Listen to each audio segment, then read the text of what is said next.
mi thi chung chang chom cha holim na video ka hin upload in hi chi ong kya upload da chun mi tam ta in zo in ngai ven ale hi chi ngai na ba kon chun mi tam ta akon in do na poimo ta ta ki mo in hi chi ho chu don bu ding ong ki ti in a hin la a pha cha ka hin don bu thailo zen nei na ngai dam ven lang tu nia hi chi do na ho chu them khat ka hin don bu ding a hi in mi thi chung chang ki sai te nga hi le mi tam ta in tua ka hin don bo no hi alhang pia aha do penu do na cho hi in hi ja cho tu ni hai poimo ma hi in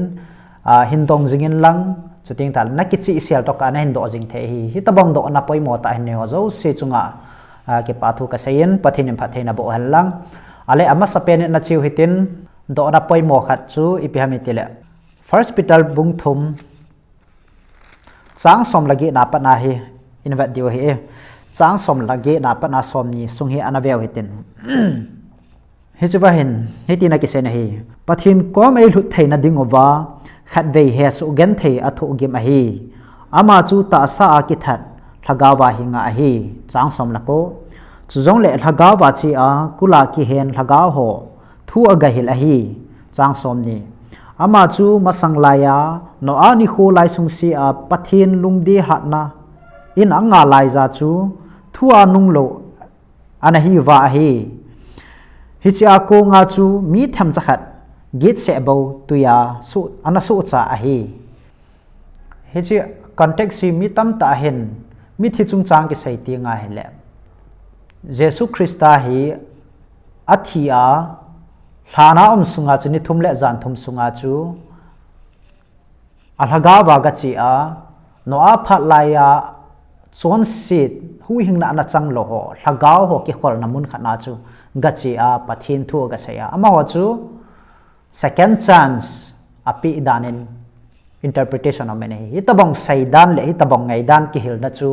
aum je in mi tam ta confused ta na hi hi ja chu tu nia hi chi bible chang hen eps sai ham jesun alhagawa thu ga sai ham ole ano a pha laya chu aman hagawa thu sai ham ti chu clarification neu kan him body hin ten ale ama sapenin hi chuan ta sa ki thana hagawa hing ati hin ama chu ta sa thi wanga chu koi ham a hin kai tho chu koi ham hin na hin pikit tu chu koi ham mitile hagaw thing pathin so hi chuwa hagaw thing ki sai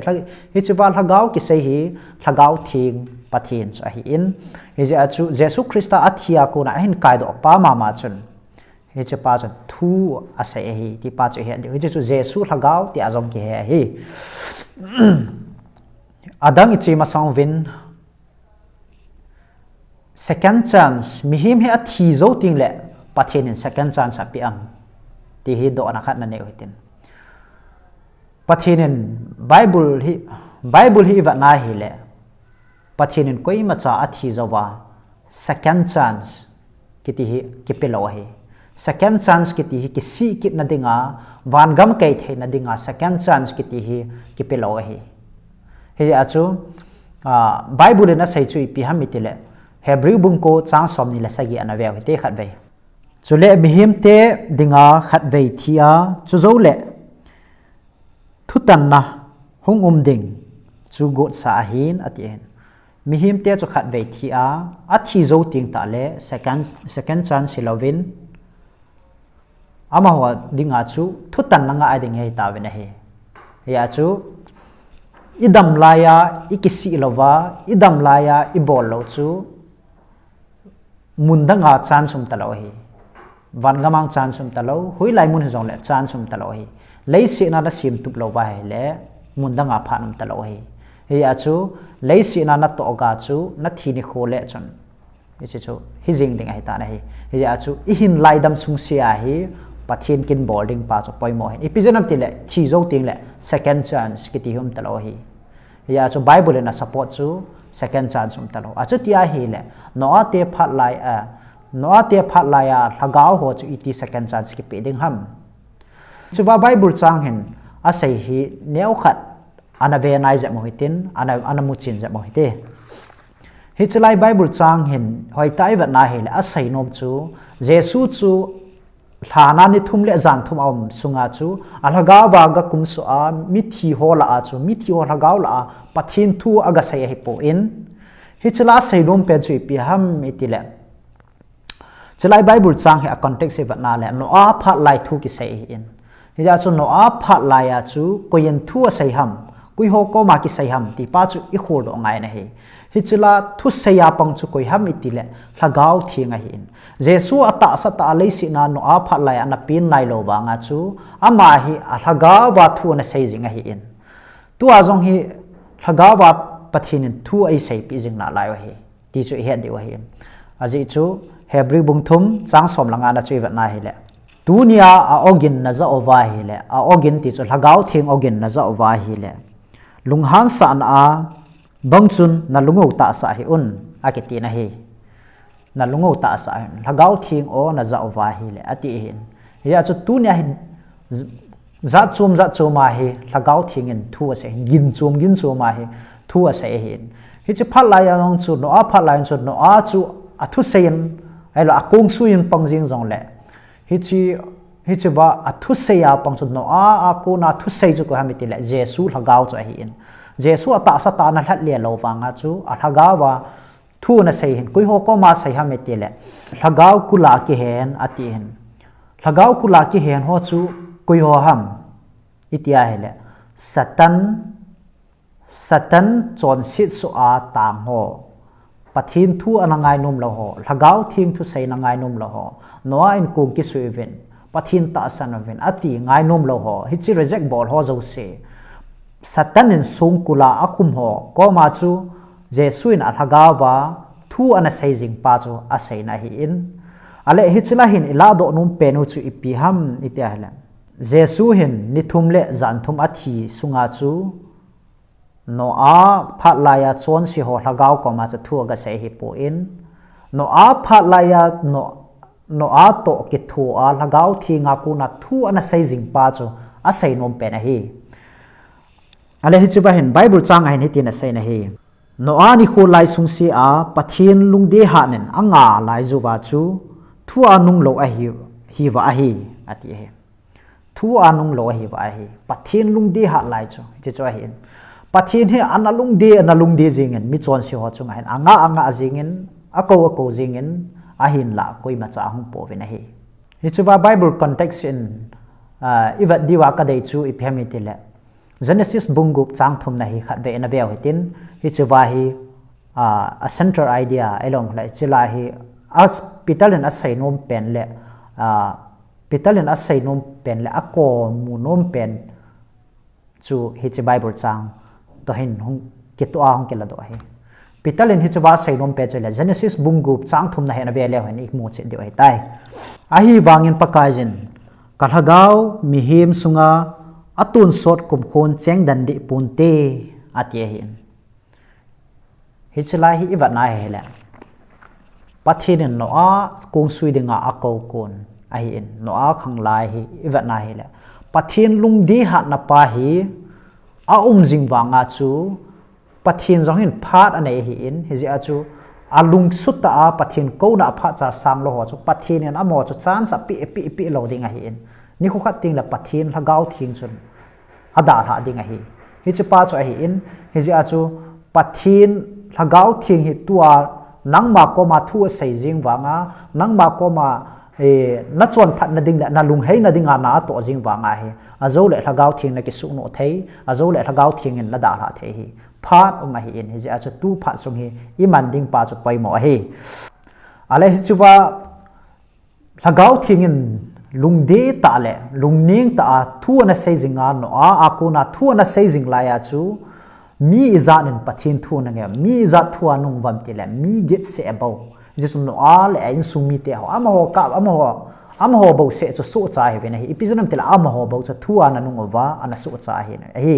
is a chu it's a bible chang in atuk pi pen chu ipi ham itiana no a phat laya thil aum dan condition lagau thin jesun a lagaw wa thu an sei dan pa cha sei hi in jesu christa chu athia chu ni thum le zan thum chu thana ki chol du a sunday ni jingka mata chu ama chu hung tho do ba na hi ti pa chu ilunga ina chen dio hi to banga concept in ei pau chu ipi ham tunia hi chu video ako na hi mu chit na na nei ding kata san na he ale aban ana chekin hoitin do na ani na hin lu bung som ni la thum chang som li le thum na hi khat ve na ve kin hoite chuin aman aza ta bia ka seipi na hi tunia gamlo pia keima to yum khom ding a hi ati ale chi athu sim hi haso kevin mi tam ta bui na hi che hi in mi tam ta in ado chui pia mi tela achut ama sa video achun mi a thi ting le thlan a ki chol du in a thagaw ban a chi pe pe pui tina sei na hi kanome a hin la hi chi bible chang hi van na hi le cross a Jesus Christa a ki khat be achun azid ave ya mi gu chate ni zong ki khian be in ale azid langa pa chu van gam a kai jin ipizia van gam kan tile Jesus na pet pet nin angai damin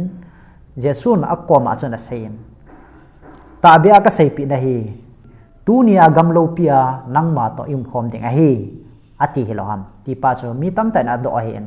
achu tia hi le hi chi context dum ja chu iwa na hi le Jesus in hi chi pa chu Friday ni athi ni khwa chu wana ala to ele Friday ni khoma ma chu wana ala to pe pe e ta na hi ti pa chu mi tam ta ngai da na hi in achu tia hi le mi chu athi thia hi le van gam thong pe hi ti dan son hong ke lang ta na hi he diu khat chui pi ha me ti le Bible chang khat pansa nai ne ya hi chi Bible chang khat a pansa a doctrine hi isim do ti nga hi le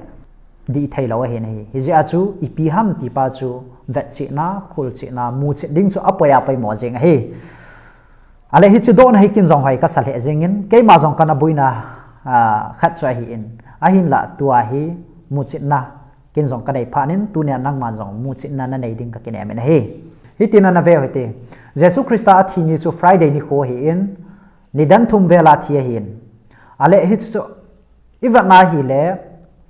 nidan thum apel don chun rom se pe ho hong oven rom se pe ho chu ipija ong ha mitile ni sa thum ding hi ta in ale hi chu wa chu ama ho jong hin ada ha no mo hi ta na hi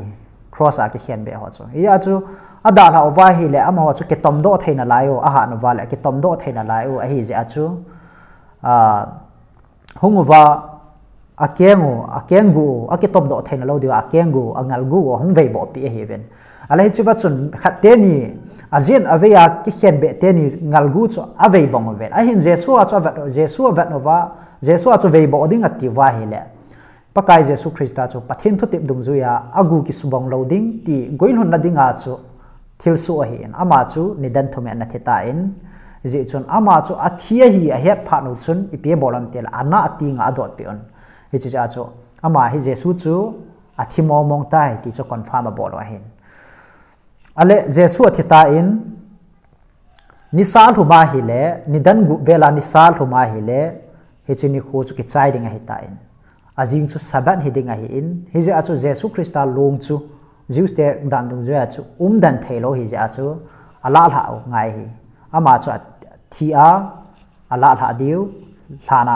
thana akwai diu hi ta na hi a hin la lang khat a hin khaten hi angal gu ki vo bo wa nga hi jesu thi pe na chu ama ni chu thinai lo hi tradition sai dung zu eva na hi le hi chu wa cross a ki khen be ho hi chu lai thinga ki khai ho hi ni thum ni li elo la hap ta khat chan jong hing dan ve ki se na hi ama wa hi a hing chang wa mulau pi hon amin ho po achu pi ova heta banga chu gimgan thei ha sata thu a umova chu ting ta lawa chate hon jong athi ka nga ai ta banga chu uma heven gan thei ta ai ta ma chu ni thum hing ji wa hin ale chuwa Friday ni a hi in gu chate ni thinai po in te chun sai lewan a thihun nai po in jesu theta in ale nidan gu ma chu nisal huma hi ta in ale sabat ke pan ni khu dang thungai ta na hi episode tela bible na simdan hi ni khu hi nisa suwa pat nisal hum hi ni khana la hin ja chu nisa Friday ni nisa ang thuma chu Saturday ke pan hi ta na hi ja chu sabat ni hlum thuma chu sabat ke pat ta ja chu jesu christa chu ni hlum ma sanga thana koi lut noi ta na hi ale chuwa chu imu theu chui pi hami ti le jesu christan azil langa ki khen be pa ko ma chu tu nia gam lo pia nang to im khom ding he tai anati hin ale hi che tu nia ti Friday ti ni chun hi chi mi gu chapa chula athinai po in te taute ama chula hana ta in hi chung chu na chun Jesus Christa chu iti athoda mitile Sunday ni jingka matai na thoda in ale jing pi ta hin Mary Magdalene he ama he a wedding a chen he ale Jesus am ta lo phana huna ka da na chun mi khat hi gau phal phulin amu in kichi loven amu in ale ama chun Mary ka chu Jesus in a het phat chun a hin khat nun Mary chun Jesus hi lam ha po in Jesus Mary tia ko wa he la Mary chun apakai pa o hi het phat chun pakai tia he a keng atu gu na aga akoi gu singa he la Jesus ni pi sayam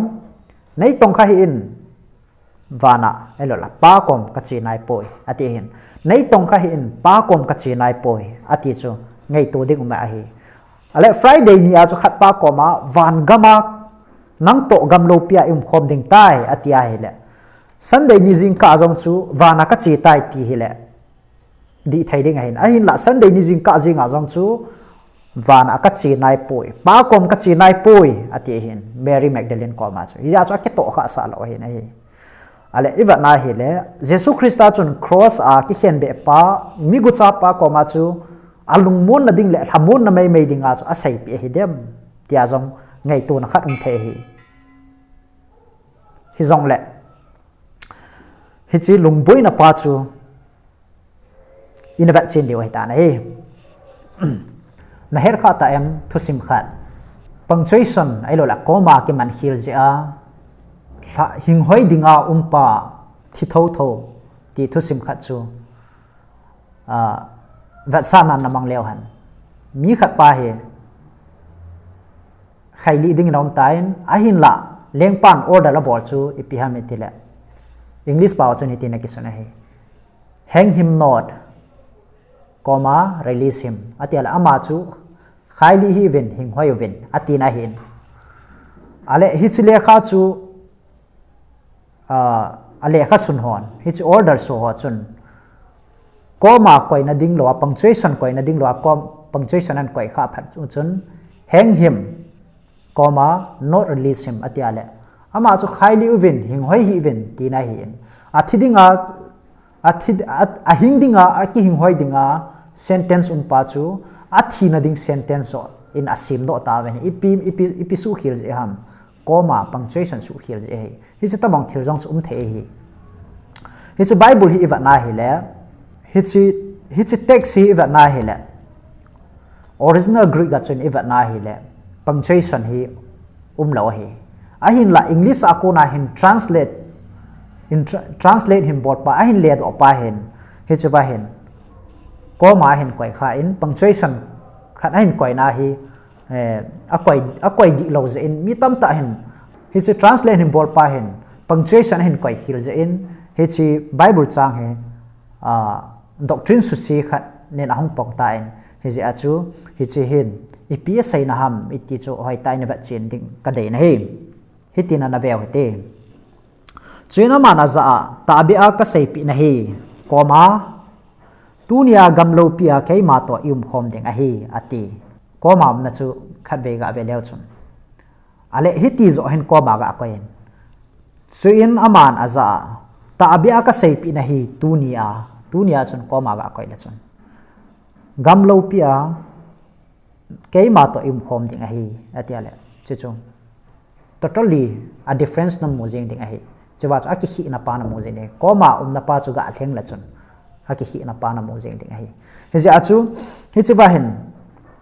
ta bia ka sei pi na hi tunia tina ding zo hin tunia ka sei pi na hi gamlo pia nang to im khom ding a hi elom khala ta bia ka sei pi na hi tunia gamlo pia nang to im khom ding a hi tunia hi promise ka bol na hi assurance ka pi na hi nang ma to gamlo pia im khom ding he ti na hin ale azela ma mi gu cha pa son ado chu pi ham tuni hin dai puina ti ham a hi po na he ama na do chu jesu chang preceding verse we na hele chang som li la ni chu e va na hele chuin jesu nagamal hun ting le nei ha jingin ati hi Jesu nagamat hunting le nei hazingin when thy kingdom come atihen nagamat huntin le atihen pathin kam chu iti la hung thung ding hamiti le Jesu Christan amit thing te ahung pui tinga thokit khatna ahungum ting le hi che pa chong heding ahen hi ja chu tu hi thokit ma sam nai lo he hi ya che pan ado chu request abol chu ipi hamiti le nagam ahung hunting le amu pha lo thil asai hin nagam ahung hunting le kidap na asai hi je chun ale tu ai Jesu Christa lengam hung hung nai lo hin Jesu Christa mi thing te puya hung ting le hi chi pa jong hi thau nge ding a hi ipizin ami ti le Jesu adon bu na chu hi nge tu nia hi mi chon si hi jing jong la chun ka ngai da me hi ji a chu ka lengam hung hun ting le nang ma hi la to wan om ding van gam na kai ding gam lo pi a pa to im khom ding a hi tia assurance promise kitip na anei na zo a hin a hi hi ja chu hi chi Bible chang hi mi a thi le ala gaw wa na kila to ti na hi po na hi hi ja chu chi na he thim ding hi ka dai sa he jingin ka ke pai na hi ale aban hi do na khat ka hin don bu ke ding a hi in hi chu second Korean bunga changi na hin pulin thu khat a sei na hi hi chu wa thu sei chu ipi hamiti le lungama kau ma hi ta sa lova pakai ko ma kanom zo ve atie hin ta sa lova pakai ko nom dan pau chu ipi sei na ham mi tam ta hin hi chi ama ho loi chu ata sa thidiu chu ting ta la thagau chu ki khanding wana pa ko ma nom zo hi ti dana interpretation la the hi in ahin la hi chi hin a sei nom pen chu ipi ham mitile mi hem hi athi ti nga hi le pole na sei nom pen chu ipian tila ama hi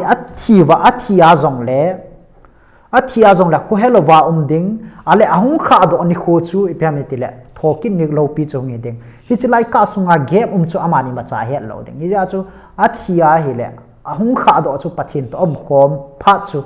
a hi ding je a chu hi chi Bible chang hen ta sa lova pakai ko ma ding ati pa chu a sei nai hin hi a chu hi chi het thim ding poi mo ta he na hi a chu tilawa he le mi ta sa hi leisina ki dal hading thagau chu pathin ko ma ding tin a jong theology sim do the hi je a chu hi chi phata Bible chang dam ho to hin vet to ama sa video ki sim pa chu hai tan vele chun hi chi hin abon cha ke explanation na hi jingen hi je a chu mi thi chu ai mo mi la hi in ahung kha do ni khoding chu Jesu Christan amawa chu ahung pui ni khoting la chu chu akha do ni khoding bo hi in ja chu mi him hi athi te nga hi le ki chol du a rest in peace na ki chol du a chu ting ta le ahin na pa hi pathin en akela hi in hi che pa hi thagau achum be a pathin ko ma chi a ilhasi ni muisi hin he a hin khoto lo hi hi chu mai dil ga chi a van gam gamu thei hi chi tabang thagau chu lo a hi na hi ja chu Jesu Christa ahung kit ting la bo hin nei kit diu hi chi ting ta la bo chu kho het nei kit diu a hi chi pa chu tu nia i sei no mo hin tin hi chun do be nom na ya jong la hin dong jingen lang hi chi channel hi hin support jingen lang future uploads ho jong hongum jing ding a hi in hin support jingen ti chu pakai mina ka hin tip nom na hi in question hin bol ho zo se chunga ka ke pa in tu na don but na hi na lung lai lawa jong le personal contact jong na hin bol the hi ti chu ka hin he sign tin hi chan chui tan te pathin na bon 7 nom pi hat ka ke pa